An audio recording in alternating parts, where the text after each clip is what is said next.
On nous Te demande de demande, l'enlever? notre puce, surtout la puce française en fait, parce que les Russes utilisent des moyens de détection téléphonique.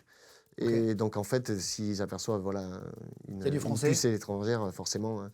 On change, au fur et à mesure des mois, on change de puce, on change de nom. On nous demande de pas trop communiquer avec les militaires ukrainiens aussi, parce Ah qu'il peut y oui? avoir des pro-russes. On nous demande de communiquer avec personne. Ah waouh, Donc, l'ambiance elle est spé quand même, hein. c'est un petit peu, oui, ouais, c'est un petit peu, on est souvent caché, on va faire nos courses le visage masqué, on essaye de Ah oui? parler à un minimum de personnes. Vous dormez où? On dort dans les maisons abandonnées par les civils ukrainiens. Tu dors dans le lit d'un mec qui sait même pas qu'il y a des Ouais, militaires. ouais, bon, ça on le faisait déjà à l'armée française. Moi je me rappelle au Kosovo, on était les premiers arrivants. Et effectivement, pour dormir, bon, on a passé les premiers jours dans les chars, mais après on utilisait les maisons des gens qui étaient partis, quoi, en Putain, fait, c'est quoi. ftoute C'est vrai que t'as des photos sur les murs Ah ben il y a des gens? toute la vie des gens, hein, toute la vie des gens, la Ça doit être vaisselle, bizarre de dormir les chez des photos. gens sans qu'ils le savent.